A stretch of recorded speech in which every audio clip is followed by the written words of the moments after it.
Lindsey, do you want to let people know, start in just a couple minutes once Yes, everyone's in? yes, I think people will be joining now. They should be coming in. If you can hear us, you can go ahead and add to the chat. We'll be starting in just a few minutes here. We Andrea, want did to you have honor to go your out? time. You joined Yep. us on time, but we have a few more people just getting in.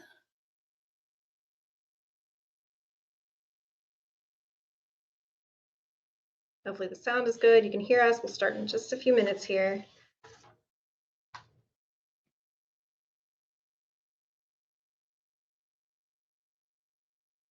Gives me a second to turn off all my notifications on my computer.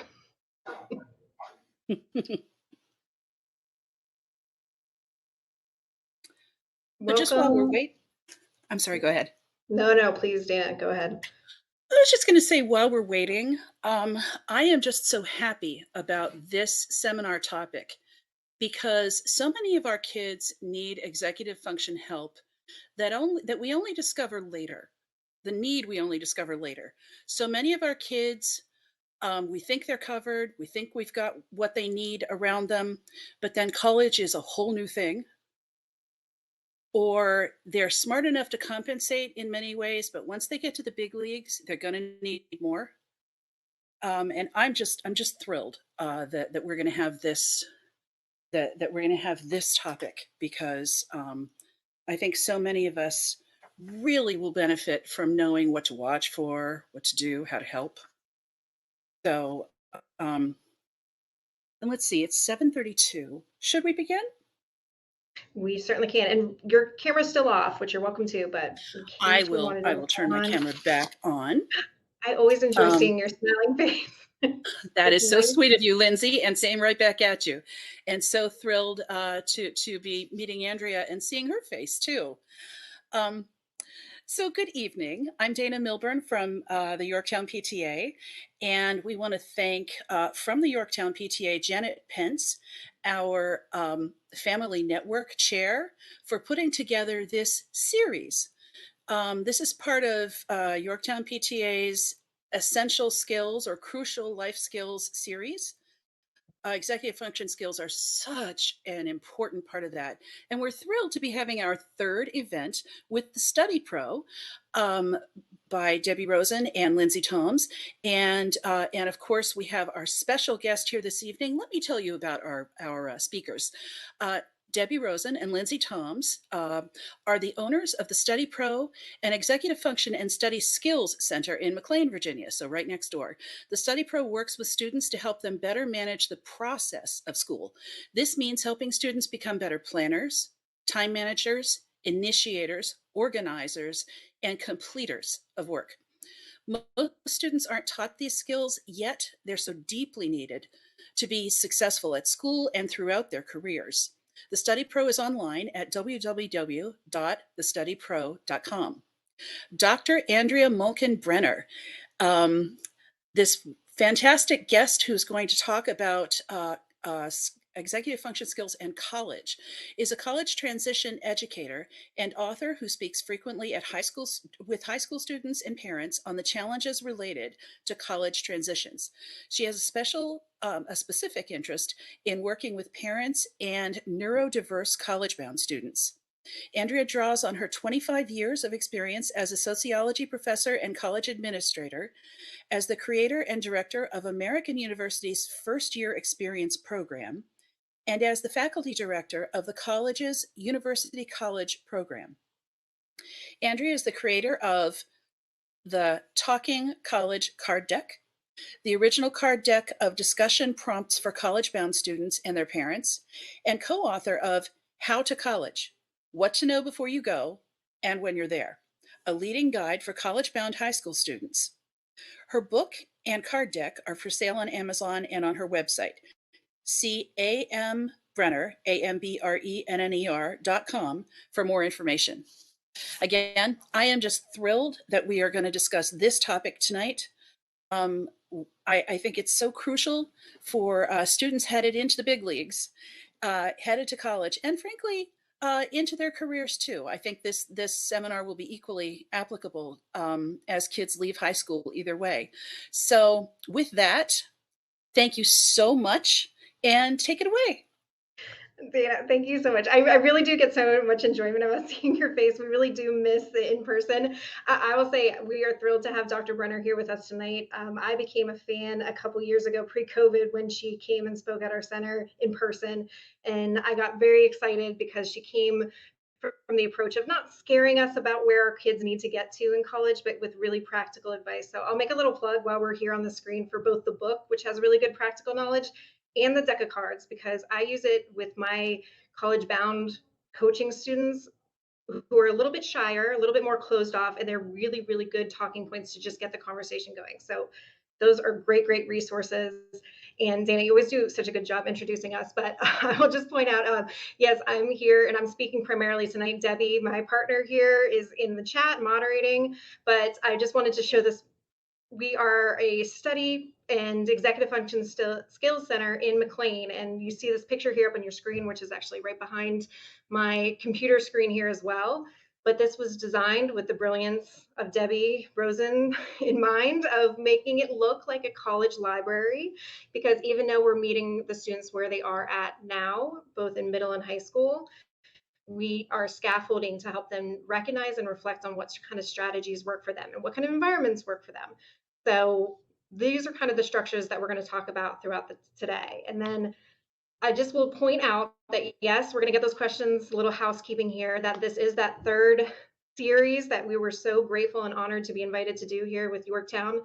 All three replays, including tonight's, are going to be found at thestudypro.com/Yorktown. Both the slides and the replay from tonight's webinar are going to be found there. So you can see today's, and then also the two previous ones that we were so generously had the opportunity to participate in earlier this year. It's hard to believe that we're in April. I know when this started planning in the summer that this seemed very, very far away, and now we're here. So, but we'll get to it. So today you're all joining here today because you're hoping to learn. We're going to point out some of the significant differences here between high school and college expectations here, and how to get them from point A to point B there. We're also going to point out some of those academic and social emotional needs for them to be successful, to help them thrive in college, and then how we as the adults, the parents, the caregivers around these currently high school students transition into that college young adult that will be here before we know it. So I'm going to pass it off here to Dr. Brenner here, but while I do so, if you don't mind just putting in the chat just what age, what grade level of the kids that you are here keeping in mind, thinking about. You might have kids that have maybe already launched to college. You might have high schoolers that are about to, but I'm going to pass it off as Dr. Brenner is going to point out some of those differences between what you might be seeing now and what you hope to see when they're going into college. Absolutely. So thank you all so much for having me. I'm very excited to be here for this third and final part of your series. I'm going to present a lot of information, as is Lindsey. But we're gonna take it slow. We are happy to answer questions. So please put them in the chat, and we can stay on at the end. You can also email me through my website if you want any follow-up. So here's a really great thing to start. What does being an adult mean? And if you sit down with a bunch of high school students or even early college students and say, what is adulting? What does it mean to be an adult? Here are the responses that you're going to get. Some of them will say, it's a mystery. I had absolutely no idea, completely foreign to me, and it's scary. Others will say, well, it means doing it on my own, not really relying on others. And I think that is misinformation that our high schools are teaching our young adults. Because if you sit down with a bunch of adults and you ask them, what does it mean to be an adult? Or what does it mean to define adulting? They're going to think and they're going to say, well, if I need help, I Google something. I reach out to people I know who know more than I do about a particular area. I ask for help. And when I make mistakes, I own them. So colleges would really, really like high school college-bound students to start thinking about adulting the way adults, our age adults, think about adulting. And so I want you to keep that in mind sort of as our lens today, that we're in a different playing field with our teens, that many of them really believe that adulting is all about trying to do it on their own. And in fact, that's not what it is. So there's a lot of information on this slide, but I'm going to break it down for you in chunks like we do with our students. So these are three of the very large areas of the differences between high school and college, and specifically in the world of academic standards. So the first one is time management. And in high school, it's pretty routine. School begins and ends at about the same time every weekday. And if you really think about it, students are in school in a classroom for about 35 hours of class a week. If you think that the average work week is 40 hours, and they are actually in school 35 hours a week. And on top of that, we're expecting them, to be leaders in their fields and take on all these extracurricular activities and athletic practices, etc. The other thing is that many of them need to shift their brain up to 7 different times in a day with up to 7 different subject areas. Not all have that quite that many, but many high school students do. And that is a lot to handle. What happens in college surprises a lot of new students and their parents. Classes do not start at the same time or end at the same time as they did in high school. They will most likely meet between 1 and 3 times a week. Their schedule is going to vary differently. So Monday can be a packed day, and they can have classes from early morning until the evening, and they may have no classes on a Wednesday or just an evening class on a Thursday. And they're not going to take anywhere near 7 subject areas their first year of college, probably ever in college. A typical college student in the United States takes somewhere between 4 and 5 different subject areas every semester of college. So that means a lot more free time for students, which we have 2 sides of the coin, right? One, they have lots of free time to make friends, to make good social decisions, to get involved in clubs and organizations, volunteer work, internships, things like that. They also have a lot of free time to nap and watch Netflix. So we have to be really honest with ourselves about who our kids are, but know that your college student is going to have a lot more free time and a lot less class time than they're used to in high school. When it comes to professionalism and personal responsibility, it's very common and acceptable in high school for parents to contact teachers or counselors or vice versa. The school can interact with families as well. Teachers often send reminders of work due. They may get an email. There might be something on the grade portal or in the classroom portal that says, don't forget to study for your chemistry test on Wednesday. And many assignments take place throughout the marking period. And I'm sure you have heard from your students what I have certainly heard from mine, my own children, which is, it's okay, I didn't do well on this assignment. There are 9 more assignments in this marking period. So college is quite different. First of all, students are responsible for all of their contact with professors and academic resources. If they need tutoring, they need to go to office hours, talk to a TA. Parents are no longer involved in the equation. Students are, of course, responsible for all of their deadlines, and there are no teachers. Their professors are not going to be reminding them as they were used to in high school. Usually they'll get a syllabus, just like years ago. College is very much the same. Academically, and get a syllabus in the beginning of school, the beginning of the semester, and it'll have all the due dates, and there's not usually a whole lot of reminding that takes place. And then feedback is far less frequent as it is in high school. There are far fewer assignments, which means each one is a little bit weightier. And of course, really figuring out how well you're doing in a class for a student means attending office hours, and that's something that we don't see enough first-year students doing.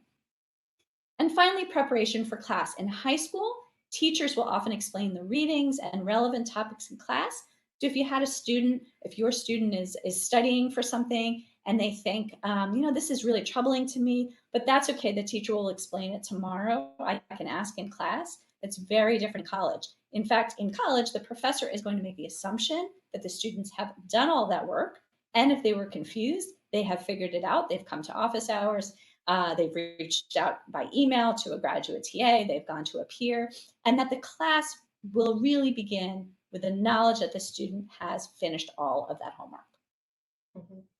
I mean, I remember first seeing that chart, and it's so helpful because even though it feels like just yesterday I might have been in college, and then I look and I'm coming up on the 20-year reunion, and I'm thinking, yeah, we often forget that there were all these built-in structures maybe in high school that not there necessarily in college. So for this next section, we're going to go through the strategies on how us as the caregivers and the adults around our college-bound students and support them to get from that point A, high schooler, to point B, first-year college student, and those expectations. And we have to come from this place of understanding. So we're going to go through why and how we can understand our students and how we can help them with the strategies. And first and foremost, we got to start with a little understanding here of what skills they need to meet those expectations. So first, they need to use some of their executive function skills that you see here on your screen. And if you've been part of a StudyPro talk before, you've heard us go through these, so I'll be brief, but there's three main things you need to know about the executive function skills you see here. And the first and foremost is they're the skills that allow you to set a goal and achieve that goal.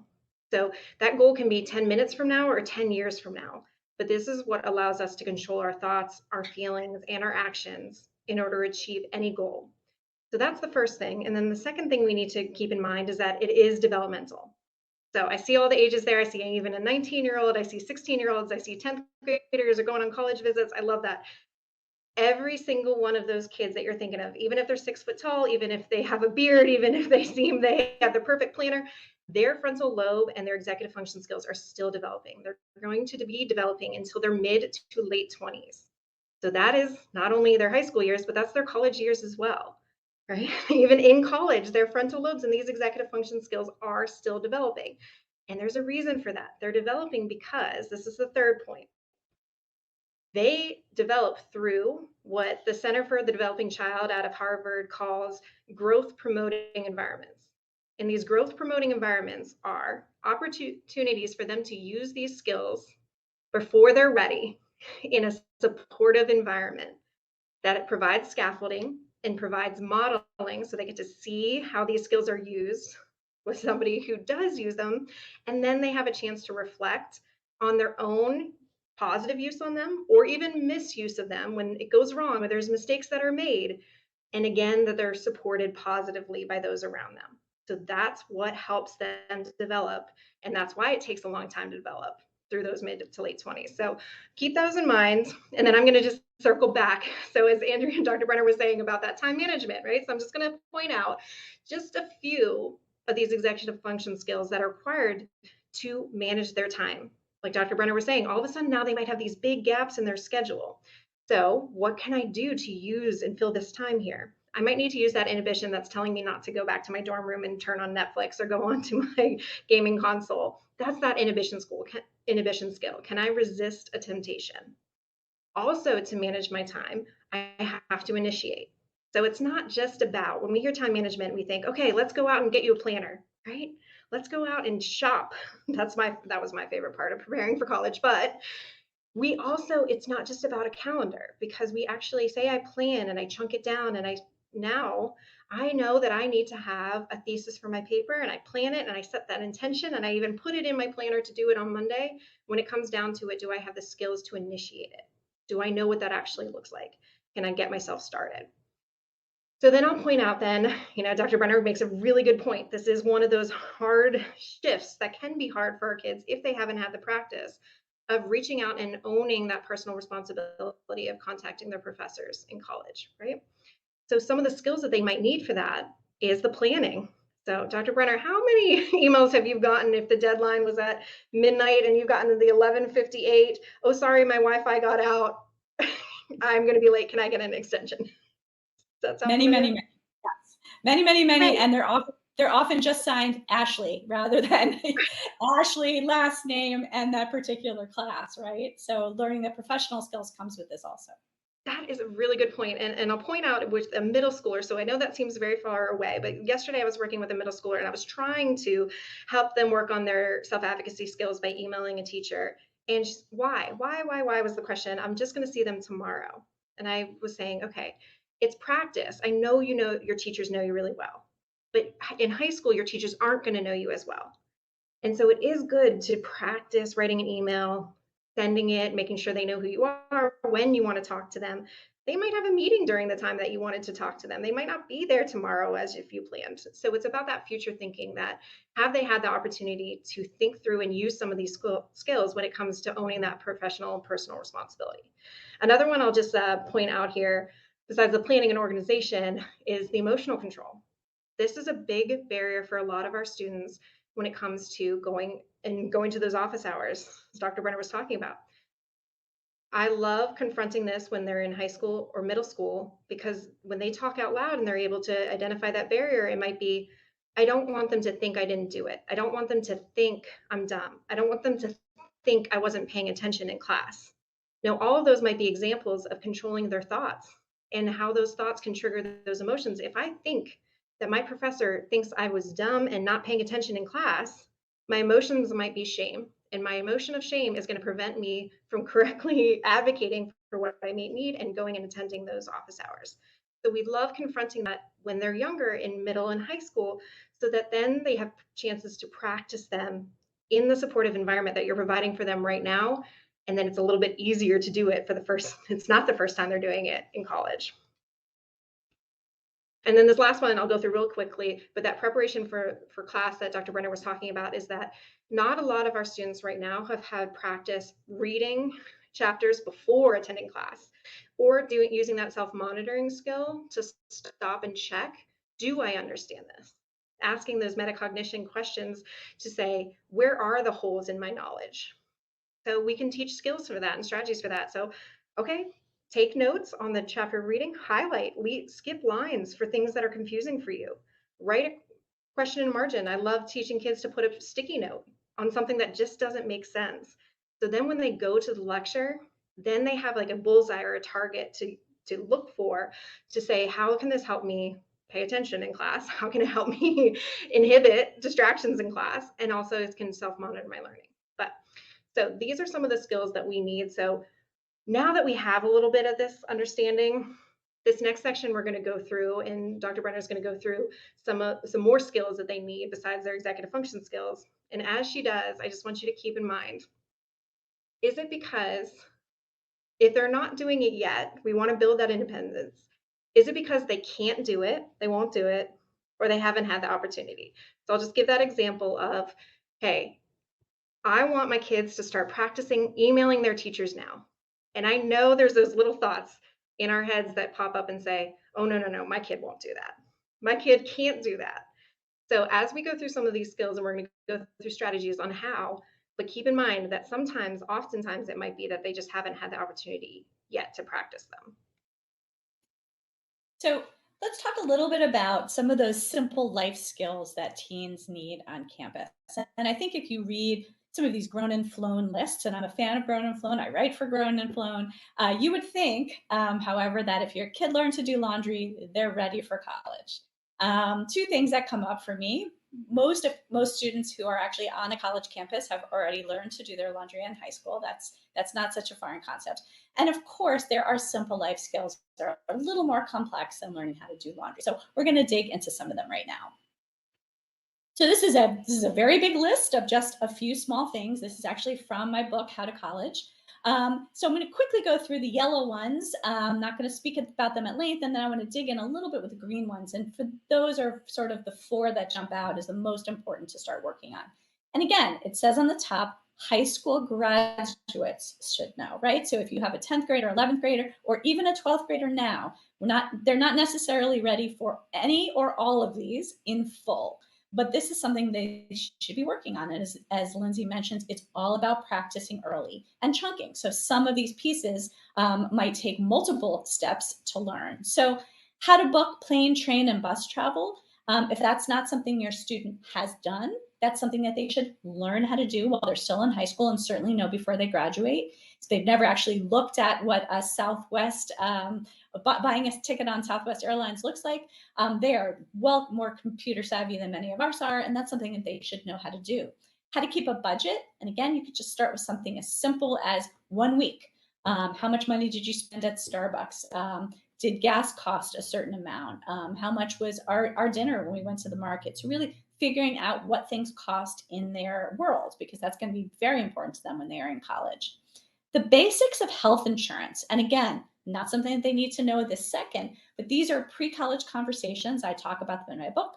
I have lots of cards about teaching about, the basics of health insurance in my Talking College card deck. It's something that you could just spend one dinner on. A lot of high school students don't know anything about health insurance, and that's something that you can just start chunking and teaching. This is our family's health insurance. This is how health insurance works. These are some words you should know, like copay. And these are easy conversations to have and really learnable topics. Simple meal prep, cooking, baking, toasting, microwaving, and knife skills.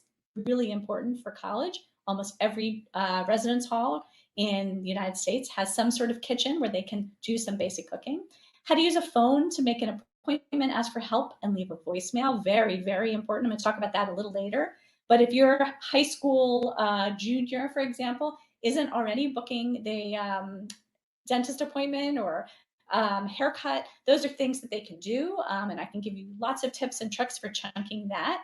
How to food shop, compare prices, read nutrition labels, and understand the shelf life of food. Again, things that we take as adults for granted. How to write, address, and stamp a handwritten note. Hopefully your students do know that, but if not, this is the time to learn. How to register and find a polling place and vote. That's something that they're going to need when they turn 18. And how to follow directions on a map to get anywhere. And again, that's something we don't think about in the world of our phones, but one of the places that still uses hard copies of maps is college campuses. So when you start to go on campus tours, you're actually going to be given a hard copy of a map. There are going to be maps up on the campus to follow. So that's something that's really, really important for high school students to think about. So now I want to go back to the 4 green ones. The first one is how to judge what I call their stress-distress spectrum. And if you think about it, stress and distress are on a spectrum. Stress is a normative part of a high school student's life, certainly a college student's life. Distress is when stress gets to the extreme, and that's when help is needed. And so it's not really, it's very important, I should say, for a student to understand when their stress is turning to distress, right? And how not to sort of quantify stress as distress, but they usually are looking for warning signs and signals, and they're different with every student. If a student has anxiety, that's another big part that adds to this equation. But that's something that's worth talking about before the student heads to school, to college. You know, I feel that your stress is turning into distress. You should be able to notice when it's happening in yourself, and you need to reach out to help, and also in others, because you're going to probably live in close proximity with a roommate, and that's something that's important to know. How to care for and clean their own bodies and personal spaces. That sounds sort of crazy if we're talking about older kids, but there are a lot of high school kids that need to be reminded to shower. And of course, that's not something you're going to be able to do when they're in college. Having worked on a college campus for 25 years, there is a lovely joke about freshman residence halls. If you see sort of smeared windows on a residence hall, you know it's the freshman building, because they don't know the difference between a surface cleaner and a window cleaner. And again, not really a big deal, but very easy to teach, especially for students who have not done a whole lot of cleaning in their own home. Their social security number, that's something that I am always amazed that high school students have not yet memorized. They're good at memorizing a lot of stuff, but that's something that they're going to need as soon as they get to college. There's so many forms they fill out in the first week of college, and their social security number is something that is a lot safer in their memory than it is written down on a piece of paper. And of course, that also adds to the discussion about how to keep other information private, unsecured Wi-Fi networks, passcodes, things like that. So that's a conversation that should happen in advance of college as well. And finally, even unrelated to COVID, how to treat common physical maladies, understanding medication dosages, and having to fill a prescription. There's nothing worse than the first time your student gets sick in college if they're not already prepared with cold medicine in their residence hall. College dorms are like petri dishes. If somebody gets a cold, everybody gets a cold. And really knowing what kind of medications work with your body or don't work with your body, or a medication you already take. Imagine having a high fever and trying to go to CVS for the first time and figure out what kind of medication you need. So it's something I talk about in my cards in my book is, having that first aid kit already, all mapped out, knowing exactly the dosage, what you need when you're feeling lousy. So the first act that the student does when they don't feel well is they go to that medication box rather than calling mom and asking what to do. Really glad my parents aren't on here calling me out on some of them. I wasn't prepared for it. Exactly. So helping your teen become more responsible for themselves is the ultimate goal. And of course, far less nagging by us as parents really works with setting milestone markers. So let me give you some of the milestone markers that I work under.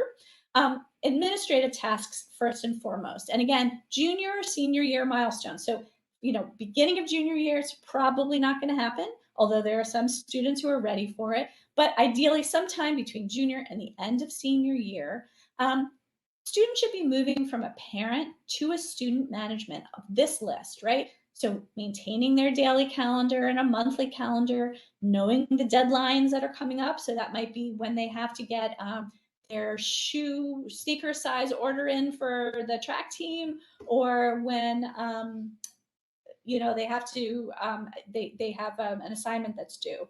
Attending meetings, that could be an IEP meeting, that could be a meeting with their teacher, that could be a meeting with the drama club. Filling out forms. Lots of forms in high school, even more in college. And I know a lot of times parents say, oh, my kid is so busy, so I'm just going to do it for them. I know they could do it themselves, but I'm just going to do it for them. And I would say the same thing about packing lunch, which on the list here. It's very thoughtful, but certainly by senior year, that student really should be taking responsibility for those things. And even earlier on, I like to tell middle school parents, your student can start doing things like, if they use up the last apple in the fridge, they should write apple on the shopping list. So there's chunking of ways that we can start building those skills even as early as middle school. And then, of course, moving from parent to student management of sending emails. And if that's something that gives your student a lot of anxiety and something they're not used to, you can certainly proof an email before it's sent. But that email should be coming certainly by junior year of high school, from the student to the teacher rather than from the parent to the teacher. Second is learning the nuances of administrative responsibility and learning that planning takes multiple steps. And that's a hard lesson for a lot of students. And it's really tough sometimes as parents. We know how to do things so easily, but we really do need to chunk things for our students, right? So for example, packing lunch might take little bits to learn it. The first week we might do this, the second week we might do this. Wherever your student's brain is, you know them better than anyone else. I always ask how many reminders until I let them fail. And we'll talk a little bit more about this.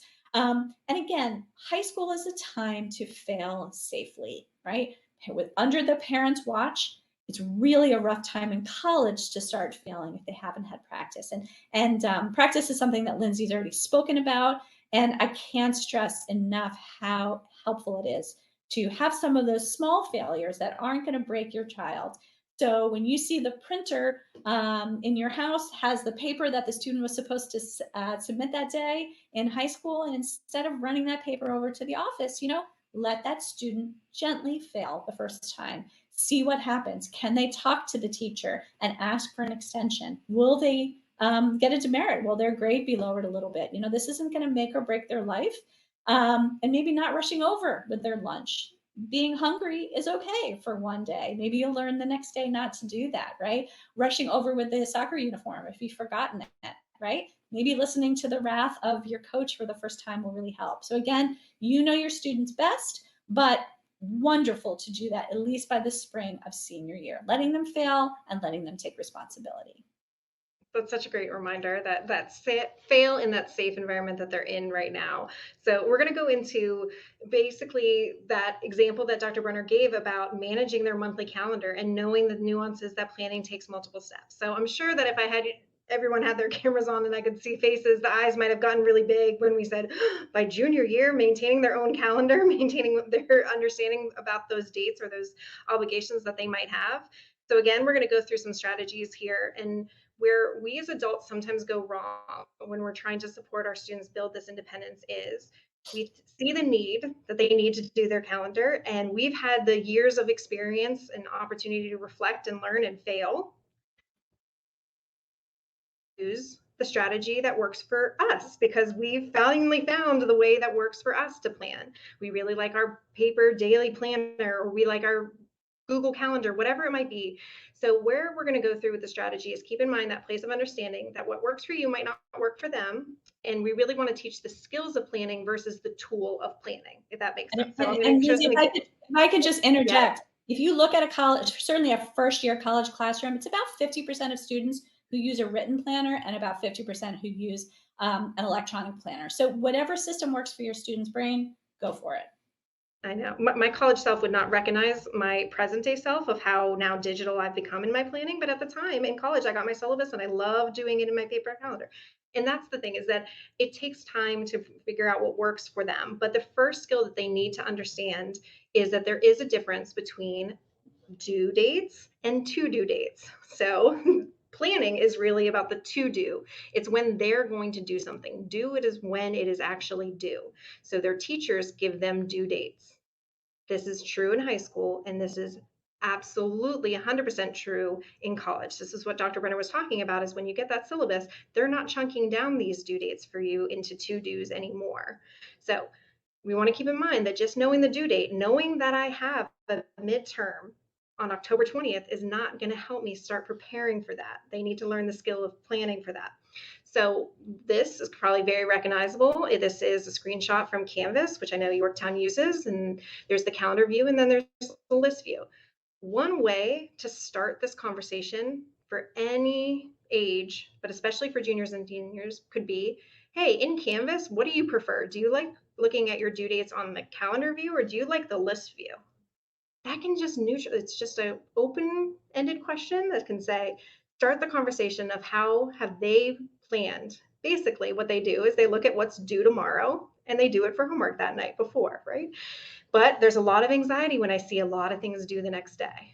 So the first skill that we can teach is that they can have power over it by adding their to-dos to a calendar. And this, I'm just doing a plug that many students don't know this. And so I know many parents don't know this. This is actually a screenshot from Canvas. They can add their own to-dos on the Canvas calendar. So their teacher might say that you have your capstone project, it's due next on the 20th, on next week, but I can add my own to-dos to begin my brainstorming on Monday the 14th. These are the specific to-dos that will help them get started. It'll help them take ownership over the schedule. It's easier to do it in high school, and then they've had the skill and the practice, so then they can apply it in college. So this is the first step, is having them put specific to-dos on some kind of planning system here. And then putting it all together, this is just a picture from a college student that we supported both in high school, and then they were very proudly sent me this text to say, look what I'm still doing. I'm still using the strategies you taught me. And on the left-hand side here is you see what we call our work windows calendar. It's basically where they take and they block off all the unmovable appointments on their schedule. So you see all the actual classes that this student had. On the right-hand side is all the to-dos that the student had to do. And they planned specifically what they were going to do on Monday, on Tuesday, on Wednesday, on Thursday, and on Sunday. So what the student was applying is, hey, I know that my Wednesday has a little bit less work opportunities, windows of opportunities, so I'm going to plan for less to do on that day. So these are incorporating all of these planning skills. It's not about going and buying the planner. This is not what we're talking about when we're talking about building these skills. So the keys to it is that you can identify the time you have using like a work windows calendar here. Then you add the specifics of the assignment. To get the specifics of the assignment, to know what I have to do for that capstone project, I actually have to preview it. It helps me get an estimate of how long things take. And then I can plan when I'm going to do it. And then the strategy that I love to see that she was still applying is alternating, that she was starting with something easy to get her brain warmed up and then shifting to something hard. So her days were easy, hard, so that she could cycle through that. And then I loved the little self-motivator that said done at the end of it. So that was kind of cute to see. But that's a paper version. And then I'll show you just a digital version here. And I'll just point out that the orange is all those unmovable appointments. It's the time where that student was in class. So I can't move those around. All of the blues were college students' to-dos. So they were the specific, this is what I have to do on this day. Now, they might not have had the need to do this yet in high school. So this is what we want to start the conversation with is, okay, how can we make them have the opportunity to have a planning schedule like this, that I have to put specific to-dos there. I have this kind of blown up. If you can see, it says upload ADHD papers to medical portal. Now, that big goal was get accommodations for my college year. I need to get my accommodations for my spring semester. The specific to-do was upload the papers. And adding that to the calendar, it was a very important step. So as a parent, what you can do is, instead of just verbally reminding it, it could be like, okay, where can we put that information? You have to make an appointment to get your hair cut. let's look at the calendar, see where there's space in your schedule to get a haircut, and just help them start to reflect on some of these features. So whether they do it digitally or they do it on paper, regardless, now is the time to start modeling it for them, and then also giving them the opportunity to practice maintaining their calendar. So back to the milestones, health and wellness tasks, again, junior, senior year milestones, not necessarily happening in the beginning of junior year, but hoping that it will happen at the end of senior year of high school, moving from a parent to a student management of all of those medical or behavioral diagnoses with direct, not secondary contact with health providers, right? So that is making the next appointment with a therapist, that is making a dental appointment, and that is actually going in for your pre-college visit without a parent, having those conversations about your physical health, your mental health, and being able to take responsibility. Moving from a parent to student management of things like sleep-wake cycles. And again, yes, it's easy to wake up your kid. You probably do a better job than an alarm clock might do, but you're not going to be there in college. And it is to your students' benefit to start as early as possible, not waking them for school, not making sure you're nagging them to get out of the house. And, again, has a lot to do with when the student goes to bed and how much sleep they actually need. So that's a conversation I talk about in my resources. That some students need more sleep than others, but we really need to think about bedtime and wake time. Responsible social decisions, again, parent to student management, making some of those decisions. When it comes to health and safety, we are parents first, no question about it, but students are going to need to make some of those decisions, or need to make all of those decisions when they're in college. And I have seen far too many students who's had the parent nagging them and reminding them right until the day they left, and then bam, they're on their own. And it's a pretty large change. Daily self-care, things, whatever you might need, that might be meditation, that might be teeth brushing. Again, that's all stuff that students really need to be doing in high school without reminders. And then, as Lindsey said, time management. And again, I know without the reminders, right, that's when I would see the eyes get a little bit bigger. So how do we do that here? Right. So there is a middle ground. There is not this all or nothing. Sometimes we can fall into this trap, right? That if I don't remind them, then they're not going to do it. So there is this merge in between these two extremes here. Not I'm going to do it for them, then they're not learning. Or if they're going to do it, some of the anxiety that we might have is, will it be done right? Or will it be done at all? So we're going to go through how we can help support them. And the first is to meet them and collaborate with them and give them options for how they're going to own it. So I'm going to use that example of, hey, I'm going to be the primary responsible one to call about getting my medication refilled or calling about getting my doctor's appointment. Now, the first thing we can do is have that conversation. Is it because they can't, they won't, or they haven't had the opportunity? Sometimes when you just say it, they're like, oh, okay, and it's no big deal. They pick up the phone and they just do it the first time you ask. If there's any anxiety, if there's any friction, or there's any barriers there, we can give them these options. Be like, okay, well, let's see, we can email together. I can help you with it the first time. We can call and leave a voicemail, because I know that the office hours are probably closed, but we can call and leave a voicemail and see if we can get a hold of it. Or we can set a reminder on the phone to do it and ask for that refill of a medication when you have your next doctor's appointment. This is actually from an example of how I was supporting a senior who was going off to college and she didn't need that refill of medication. And then because I was meeting them where they're at, I was able to kind of nudge mom on the side and say, here's this little experiment we're going to do. We're going to do it that she's going to be the one responsible. And I can't tell you how she beamed and came back the next week to be like, oh, I did it. I could do it. And so now I don't have to go through the barriers of, when I run out of medication in college, I'm going to call mom at home to see if they can call the doctor and get a hold of them. So these are just some examples here of giving them options, how you can collaborate with them. And Lindsey, if I could just interject, if you don't mind, one of the things that I work with parents are sometimes when I hear from parents, my student has such phone anxiety. They're fine sending emails, but they're really, really anxious on the phone. And of course, we haven't raised kids who have really had the opportunity to be on the phone as much as we were growing up. Some advice I give is, the first time you're calling for that dental appointment, you can actually do it on speakerphone. You can be the one as the parent making that call, but the student's just listening. And then the next time you can still do it on speakerphone. The student can make that, to engage in that dialogue, and you can be listening. And by the third time, and again, well before college, hopefully that student can do that without you on the phone. So again, chunking, the idea is to learn in little bits. We don't have to go from, dependent to independent overnight. That's a very good example. Okay, and again, some more milestones. Oops, I'm sorry. I went too fast. Go ahead.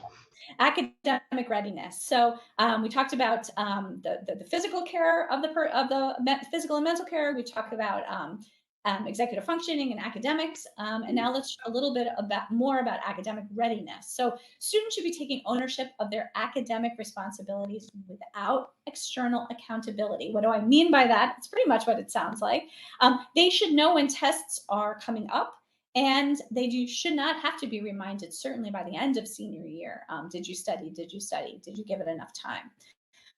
Parents need to really start retiring as the homework or schoolwork police. Ideally by the beginning of junior year, if that's possible. Maybe you want to start retiring from certain classes early on, not all at once. So again, chunking, the idea is to do it gradually so the student, by the time they head to college, there's no texting saying, hey, did you turn something in, right? Did you remember to study?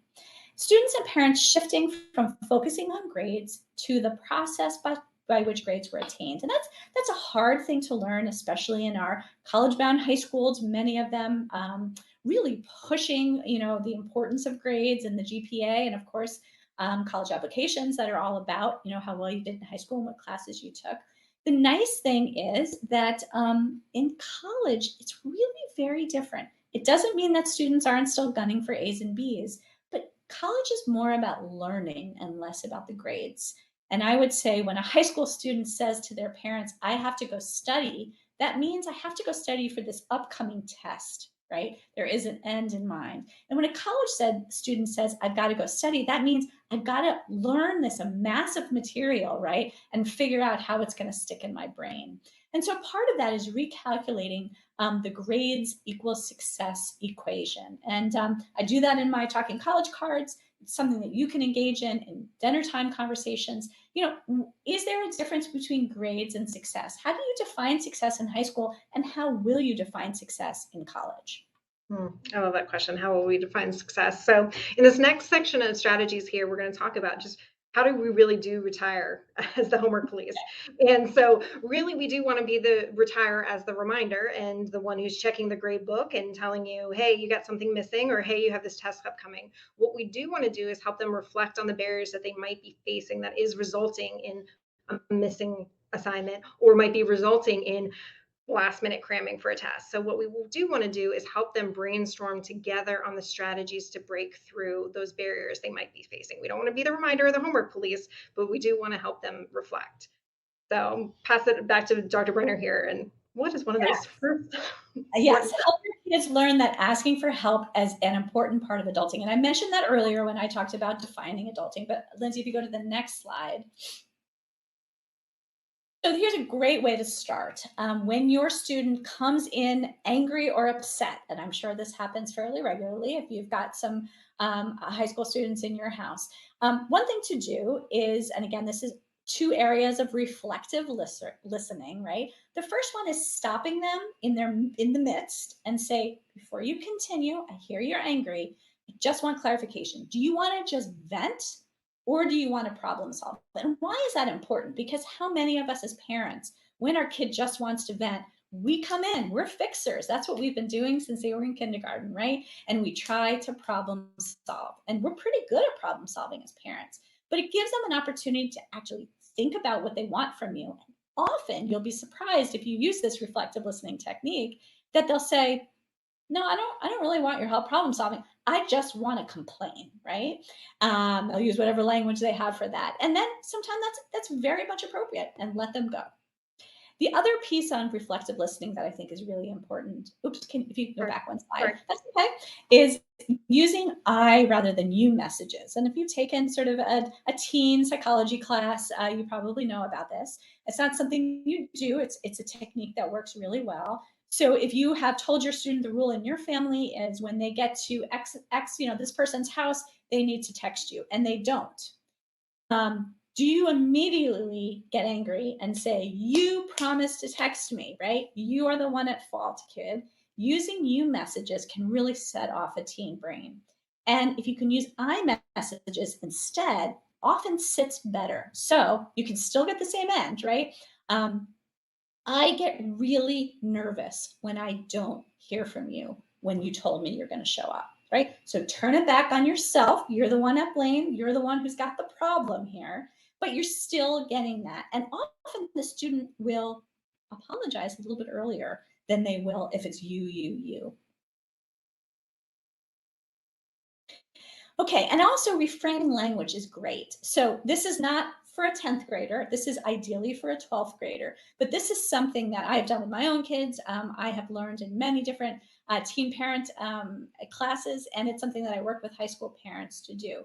So often when a student has a problem, when your teen has a problem, they'll come to you and they'll say, I have a problem, what should I do? And again, moving into that role of fixer, many of us say, we actually know what they should do, right? We say, well, you need to do this, you need to text this person or call this person, or this is how you fix the situation. And if we can actually throw a problem back at our kids, and instead of responding, actually ask them to reframe their language. And my student, I have an older daughter and then a son who is a sophomore in college, and I'll give you a great example about him. If you can throw it back and ask your student to think it through before they come to you with the problem, come to you with this language. I had a problem. I thought it through. Here's my plan. What do you think? Of course, it doesn't have to be this exact language, but that's the idea. And, look, I have two kids who have lived with the mom who wrote the book, How to College, right? You think that they would know everything. My daughter had less trouble than my son. My son has definitely struggled with some executive functioning stuff, and he's a sophomore in college now. And the first week of college, he called and he said, I lost my license. What should I do? And I said, what do you think I'm going to say? And he said, all right. And we hung up. And I did think he was going to call back that night with this response. He didn't. He called back a few days later. I can't pretend it was perfect. But when he called back, he said, I made the phone calls. I found out how to replace my license. I know I need a $20 check. It needs to be sent to this person. Here's the plan. And it worked out. We should expect mistakes for all of us, but certainly for first year college students. And this is wonderful. They can start using this language, reframing language in high school. It really will set them apart from those students who have it in college. Exactly. That's what neutralizes it. And that's when, hey, if they're not letting us help, we can reframe our language. So I'm going to just have this visual up here for a second. Is what Dr. Brenner was describing is really this collaborative problem solving, is that we're taking, when we're using the I language, we take it away from this you versus me conflict that we often can feel with our high schoolers. So when we are problem solving with them, we do want it to be collaborative. So I'm going to go through an example here of what that language might look like for a high schooler who might have missing work. So really, when there's a symptom that we're trying to problem solve with our students, we want to have them reflect on what internal factors and what external factors there are that are contributing to it. So here's this visual here. The internal and external factors that we're referring to are up there in pink. So the internal factor that might be contributing to missing work in the grade book might be, I need self-monitoring skills. I need to build self-monitoring skills. Now, the external factors might be, there also can be a lag in the gradebook update. It's hard to know what actually is missing or what actually I need to do. So option A would be, me as the parent can email the teacher and figure out what do they still need to do. Okay, the end of the quarter is actually, I think, just ended or is just coming up on this Friday. The end of the quarter is tomorrow, right? We could email them and say, hey, what is all the missing work they have to do? Well, that doesn't help them build the skill. Or we could punish and take away their phone and say, you're not getting your phone back until all this missing work is made up. But neither of those barriers are resolved. So what we do want to do is collaboratively problem solve with them. And so you can see this, I'll read it real quick, but we want to start with that empathy, that validation is, it must feel so overwhelming to not know what's been graded and what still might need to be done. So then define that problem, saying it sounds like we need to track your assignments. We need a way to track your assignments separate from the teacher's gradebook. That's the problem that we need to solve. And then invitation to collaborate with them is, what do you think the best way for you to track that information? Do you want to do something digital or on paper? This is just a little script. And then I'll go through another example, as Dr. Brenner referred to, that maybe missing appointments. I'll just point out here this I language here.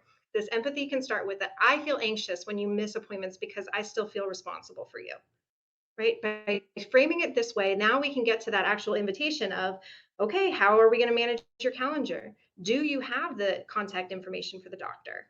Let's figure out a way for you to get it, and where's a great place for you to store this information. So this is just a little script. Again, you'll get a copy of the slides, but this is ways to reframe that language and then help your student overcome some of those barriers, but not do it for them. So I mentioned earlier about normalizing mistakes and helping your teen to safely fail. So we'll give you some examples of that in the next slide. So common first-year college mistakes, and I would bet that almost every single one of these, every single college student undertakes in some way. So almost every first-year college student will lose something important. I just gave you the example of my son losing his license. No idea why my son was even carrying a license. He doesn't have a car, doesn't need a license. He has a student ID. So, making sure they're not carrying more than they need, but it might be a winter coat. It might be their student ID. It might be a wallet. Losing something important, or even having something stolen is a really big part. And again, it's not going to happen, right? We're not snow plowing to make sure there are no problems, because we can't. We need to plan when something does happen. What are you going to do, student, if your cell phone breaks? What's the first call you're going to make? Having technology failures is something that scares a lot of first-year college students. It should be reassuring to know that every college campus has an IT department. Students can, they have a laptop that misfunctions. They can borrow a laptop as a student from the school. They can usually have somebody help them fix something if it's fixable. But this is something that students worry about more than they need to. There are always 24/7 help with the online college portal for assignments that are due late at night. Students can really get help with technology in college far easier than they can in high school.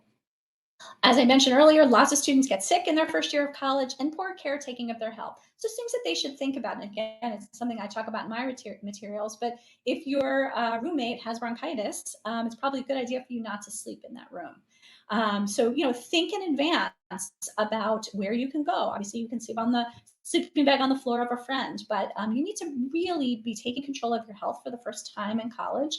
And a lot of students, don't get enough sleep. They don't eat well. They do not keep up with the fitness routine because for the first time they can sort of do anything they want. And getting sick is really is a rough part, because they do a lot of students do fall behind. Not budgeting money or overspending, probably the most reliable mistake that students make is overspending on their meal swipes. Most colleges use a meal swipe for their meal plan program. And so students will run out of their meal swipes before their meals run out for the semester.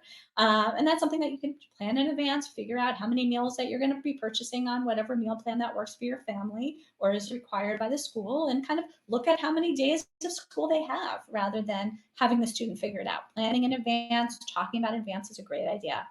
Absolutely, your student's going to make a poor social decision, hopefully not a big poor social decision. That might include alcohol and drugs. It might include something with friends.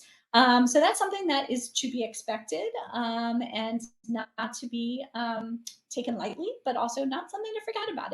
It's a learning experience as those kids are learning to be young adults. And then missing or failing an assignment, something students may not have ever done in high school, with all of those reminders from teachers and of course parents. And this is something that's going to happen. There's going to be the college student who gets to class and everyone has the paper ready to turn in, and that one student says, "Oh my gosh, I didn't know it was due that day." Or they're going to get their first C or D back, where they're used to A's and B's in high school. And again, it's not that they just got a C on a chemistry test. It's what's going to happen next. Are they going to know to make an office hour with that teacher or that graduate TA? Are they going to seek help from the tutoring center on campus rather than just simply calling family and being upset about it? Exactly. Yeah. So for the sake of time, I'm just going to jump through real quick. Normalizing the mistakes that are going to happen. You can do that now. When you stop waking them up, we don't want to start with the shame of like guilting them. I'm not going to be here next year to wake you up. Collaborate with them on a solution. Yeah. Okay, well, let's try putting your phone somewhere else. Let's try to research a different kind of alarm clock. So this is just an example of that. And then we're going to just end here, which is basically how can we now, when they're in high school, even as a junior, can start exploring some of the college resources that will help them succeed. And so Dr. Brenner, I'll let you start about some of those Sure, external. Yeah, and I would say that orientation is not the time to learn stuff about college. Orientation can be very disorienting for a lot of students. They will be learning some things for sure, but for the most part, these are things that they should research in advance. So when your student is deciding on a college, check out those resources with them. And you can find everything out online these days. And certainly when they've deposited their money and they know this is the school they're going to be attending, those students should be looking for everything from academic advisors, writing centers, academic coaches, the IT department, social opportunities. You know, if your student is a singer, they should come to school having done their research already on all the a cappella groups or all the choruses on campus, and maybe gone so far as to send a Facebook message to that group, to the leaders of that group, saying, I'm an incoming freshman and I really want to know, you know, more about your group. When are tryouts? How often do you practice? Wonderful way to get involved. In terms of the external, right, campus maps, forms to fill out for financial aid, grants, scholarships, all of this stuff can be figured out well in advance, as soon as you figure out which college, instead of waiting. And then, of course, their resilience and habits are a really important thing that they need to be thinking about. They need to be analyzing and knowing where those resources are. We can cycle back to what I said earlier, you know, resources, getting help is an important part of adulting. And here's the great thing, colleges are filled with them. They want students to come in. And I think a lot of people are surprised when I say for all of my years, 20 years of being a college professor, it was required in my contract to have 6 hours of office hours every week at American University. And there were many times that I sat in my office and just did work or graded papers, and I would have no students come by. So they're lost opportunities. So just because there are resources there doesn't mean that our students are actually walking through the door and using them. So starting early and looking for resources online is a great way to familiarize yourself with that. Yep. And as they're in our homes, we can be these cheerleaders for those internal resources. We can point out to them what we admire about them, what you're so proud about them right now. So here's some examples of how you can praise the skills that you're seeing from them now. And then we'll just kind of wrap up with we know that none of this is going to happen overnight, just like nothing with child rearing ever happens overnight.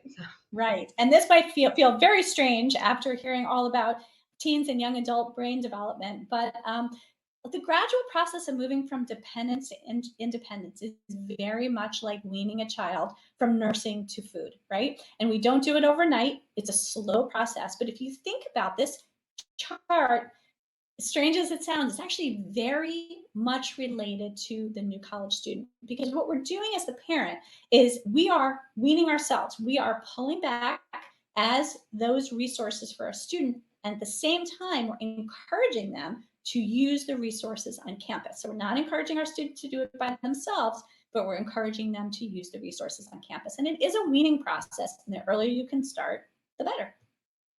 Yep. So thank you for everybody for the time tonight.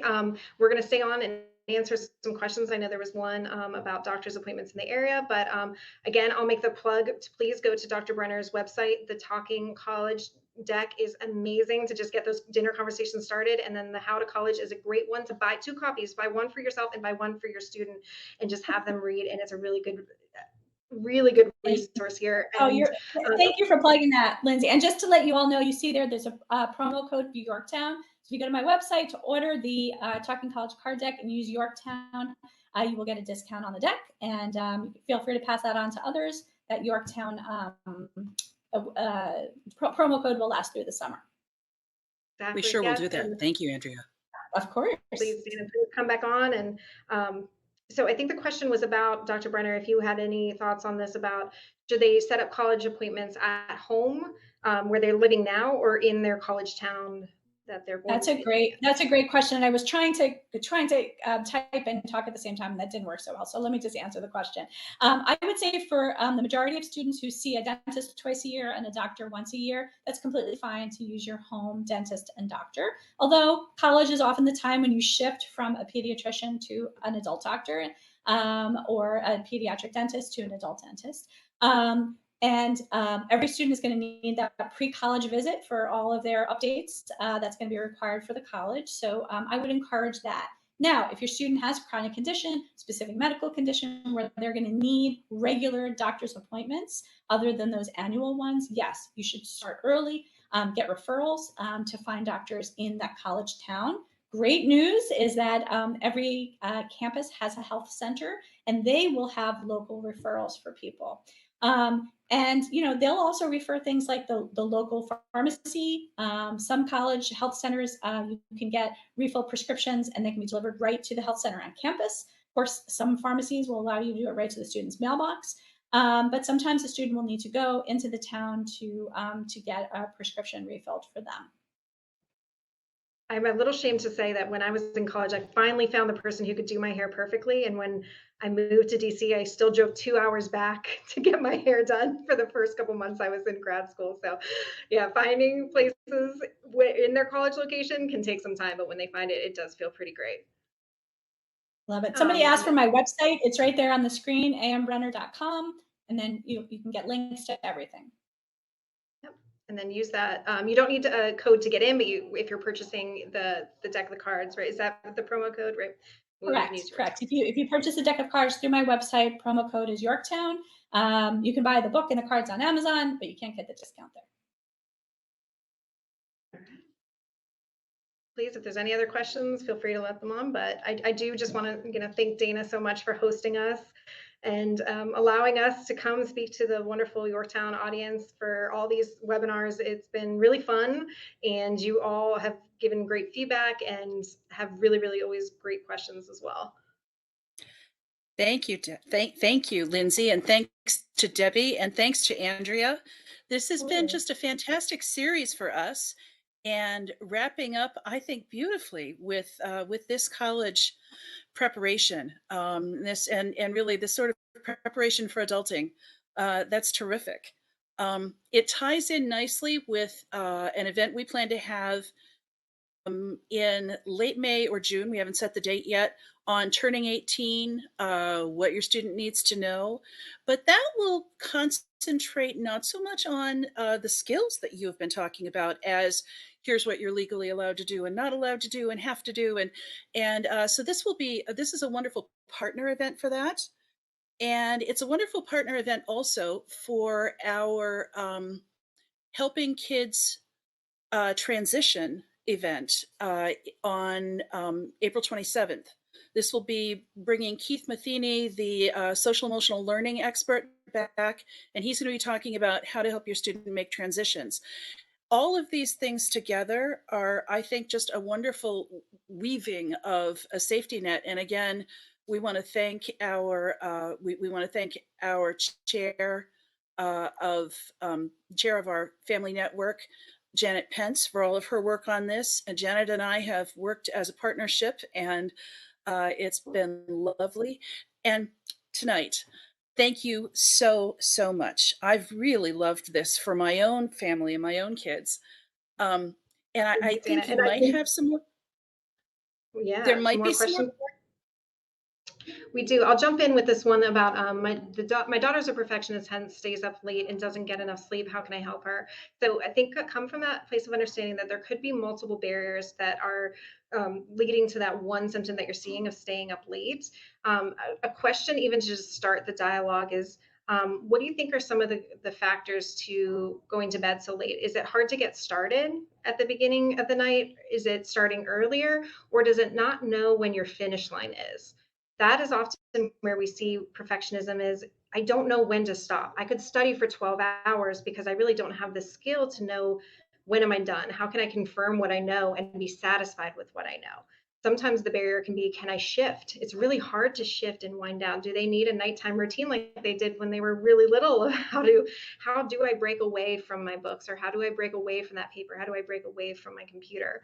So I think basically start with the questions and almost in a very neutral kind of interviewing. It works well in the car or on a walk because you're side by side, to just being like, hey, what's contributing to the later nights? What do you think it is? Here's some options. A lot of the times there's something called revenge bedtime, that it's the only time that they feel like the world is quiet, where their thoughts can slow down a little bit, and that they have control or ownership over the time when their days are so scheduled and full. They don't really have a lot of ownership over this. So there's a little bit of revenge bedtime. Sarah's waving goodbye to a student here. So Dr. Brenner, of course, if you have anything to add there as well. No, I think that answer is excellent, Lindsey. And I would add one more thing, which is I don't think high schools do a terrific job of teaching students to skim readings. And I know that's something that StudyPro does very well. But that's something that if your student is really struggling with, that's a skill that they can learn in high school and it will benefit them in college, because they may be given a full book every week to read in college. And of course, nobody's going to be doing that, every single line by line. So they're going to need to know how to do things like skim an academic journal article. So the earlier they learn that, the better. And they will get through things a little bit quicker once they learn how to do that. Yeah. And I do see two more. One real quick about an executive function coach. Yes, certainly we do. The StudyPro meets with students remotely all over the country, even the world, in college that work all around. As far as academic resources on campus, they are usually your first best bet to know the ins and outs of how that college campus works. So it is really good to be in touch with any kind of learning specialist or coach at the school, because they can help with getting the accommodations. They can help with just knowing maybe the best kind of professors or schedules to maybe match with that kind of learning style. They really have the inside knowledge, but I don't think that should necessarily be a barrier, that if it's not a good fit, if you can't find that, or just to have scaffolding on both, make sure that they're getting whatever needs met. And then I know there was the question here about accommodations and don't want to use them in college. And I know I can speak personally from experience with all of my high school students who do currently use accommodations, or who don't want to use their accommodations. Making them aware of how different getting access to them in college is life-changing. A lot of the times the students, being honest, is there's a lot of trauma. There can be, I'm not using my extra time because the teacher just calls the roll and say, okay, anybody who has extra time, get up and go over to the small room. And that feels very traumatic, that they feel called out, or they feel like they're making their disability visible or aware, and it's not something that they feel comfortable with. Now, owning that, communicating that is an important skill. However, pointing out that in college, it's a much, much different experience, and what those kind of different accommodations might look like can be game changing. So the barrier is that he doesn't want to use them, but the actual barrier might be is he doesn't know what they look like. He doesn't know that how he could go about accessing them, and how, if the barrier might be embarrassment, that's a really good conversation to have with them. And I do actually know that some of the cards in Dr. Brenner's deck kind of revolve around how to have some of those conversations with your student. All right, so did we get them all? I think yes, came late. Yes, there's going to be a recording at the studypro.com/Yorktown. Probably by tomorrow afternoon, you'll see both the slides and the replay link up on that site. And Lindsey, Stu wanted you to know that his wife goes all the way to Florida for her hair. So I think you're okay. Oh, good. I feel validated. Thank you. Thank you. When she retired, I had her send the formula to my new salon. So I just awful. But thank you for that Totally validation. understandable. Once you find it, yes. So if any other questions come in while I'm saying thanks to everyone, if you have another minute, we would I'm thrilled and grateful for us to be getting all this wonderful advice from all of you. So let's see. I'm sorry, there was one more question. I just spotted. How do you support a kid who has difficulty with initiation? Big question, because there could be barriers to why they're having trouble with initiating. I think one is starting what we're a fan of is having them think and reflect on what their start routine might look like. And really it's from a book called Atomic Habits, which is about like actions that cue and then have built-in rewards. So some actions that can help build habits can be like, okay, I'm going to get my favorite drink, or I'm going to make a cup of hot tea, and we all do this in the morning. If you think about your own start routine in the morning, you might get a cup of coffee, and then you might check your email, and then you might make your list of to-dos that day, or you might print out your schedule. All of those are a start routine. So make them aware of what their like comfort start routine could look like. They could then kind of build in that intrinsic motivation of like, oh yeah, it feels good to sit in this comfy chair. It feels good to get this blanket and put it on my lap, or it feels good to have this hot cup of tea next to me. And then the second thing I'm going to do is I'm going to open up my Canvas calendar. And the third thing I'm going to do is make my list of my assignments and help preview them and do my priority order that I'm going to do them in. And so then that's kind of helping them on ramp and start. That is probably one of the biggest training areas that we do here at the StudyPro, is helping our coaches with initiation strategies. So there could be a million. I'll use just a plug because it's fresh on my mind, with a student that I was just working with who has to have 15 note cards for their research paper tomorrow, and they hadn't started. So if I say, okay, well, you got to get them done. Here's 15 actual index cards, write out these research note cards. That wasn't going to help. What I did say is, well, let's take the template that your teacher gave you on this Word doc and let's actually put it into a Google Slides instead, because it's easier to move around in Google Slides. And then she could change the background color. And once she changed the background color, I had her. I knew she was going to get those 15 colors, 15 cards done in no time. And then I just was helping them walk through the steps. Okay, now that we have our template for our note cards, now that we changed our background color, now let's just find our first source and let's see if we can find something meaningful here. So there's a lot of different initiation strategies, but I think the best way is collaborating with them to help them think and reflect on what it could look like. And then just breaking it down into the smallest part possible thing. A skill we even use as adults. With a huge daunting project, we break it up so that it doesn't feel so daunting. Yes, and some days that can be just opening the email or just opening the doc. That can be the small step. I think the last question here is, do professors provide their syllabi online? Yes, professors do provide their syllabi online. COVID has added a wonderful little piece to the online access for students. But again, they're not, that doesn't, just because it's online doesn't mean that you're going to be getting the requisite suggestions for studying or the reminders. So we might get another question or two as I'm thanking you all again. But let me thank everybody first who has participated. We had well over 200 people who registered for this. I don't know how many people we wound up having online with us, but certainly easily well over 100, maybe close to that 200. I don't know, but thank you all for being here. I've noticed names I recognized from all across Arlington, not just Yorktown. So thank you all for joining us, and I want to thank your PTAs for advertising this, for spreading the word for us that that this was available this evening. And just finally, thanks so much to Lindsey, to Lindsey Thoms, and I didn't say M.Ed after your name earlier, but to Lindsey. Thank you to Debbie Rosen, both of you of the StudyPro. We've just loved these 3 seminars that you have put together for us.